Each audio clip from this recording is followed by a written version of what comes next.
২০১৪ সালে মাত্র ৩৩ বছর বয়সেই নিজের আন্তর্জাতিক ক্যারিয়ারের ইতি টানেন কেভিন পিটারসেন। ইংল্যান্ড ও ওয়েলস ক্রিকেট বোর্ডের সাথে ঝামেলায় জড়িয়ে পড়েছিলেন এই ক্রিকেটার।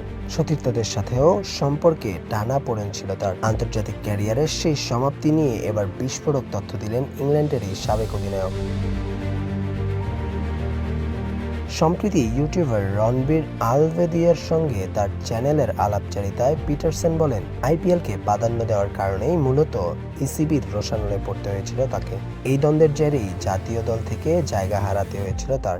পিটারসেন জানান, কেন্দ্রীয় চুক্তিতে থাকা খেলোয়াড়দের তখন আইপিএল খেলতে দিতে রাজি ছিল না ইসিবি।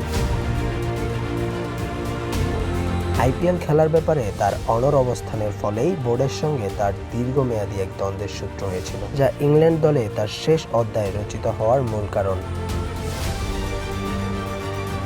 বর্তমানে আইপিএলে ইংল্যান্ডের অনেক ক্রিকেটারই খেলছেন। পিটারসেন ২০০৯ সালে ইসিবির সাথে তার বিরোধের স্মৃতিচারণ করতে গিয়ে বলেন, তিনি অনেক ত্যাগ স্বীকার করেছেন, নিজের ক্যারিয়ার শেষ করেছেন। সে সময় সবাই তার বিরুদ্ধে চলে গিয়েছিল। পিটারসেন মনে করেন, তার ক্যারিয়ার অকালেই শেষ করে দেওয়া হয়েছে। মাত্র ৩৩ বছর বয়সে ইংল্যান্ড টিমে তার পথ চলা শেষ হয়। Mohammad Ashikur Rahman, campus Times.